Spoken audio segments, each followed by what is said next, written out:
চিঙ্কু মাস্তানের কাছ থেকে 500 টাকা রেখে দিচ্ছে পুলিশ। চলুন আমরা সেই ভিডিওটি দেখে আসি।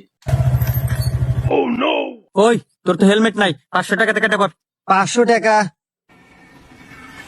এই নেন স্যার। আচ্ছা স্যার, আপনি তো 500 টাকা নিয়ে ছেড়ে দিলেন, কিন্তু সামনে যদি অন্য পুলিশ ধরে তাহলে কি করবো? আরে সমস্যা নাই, সামনে যদি কোনো পুলিশ ধরে খালি বলবি যে সাদা পাখি, তো ছেড়ে দিব। যা। তাই নাকি? আচ্ছা স্যার। এই দাঁড়া, এই দাঁড়া, দাঁড়া, দাঁড়া। এই, তোর তো হেলমেট নাই, নাম গাড়ি থেকে। স্যার, সাদা পাখি। ও আচ্ছা, বুঝছি বুঝছি, যা যা যা।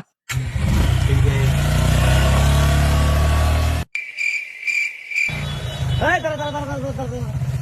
এই হেলমেট ছাড়া গাড়ি চালাস, নাম গাইতে নাম। স্যার, সাদা পাখি। হুমন্দি, তোর কেস তো কনফার্ম, নাম গাইতে নাম। কে স্যার, হয় নাই? ওটা তো গতকালকের কোর্ট রে, আজকের কোর্ট হলুদ পাখি।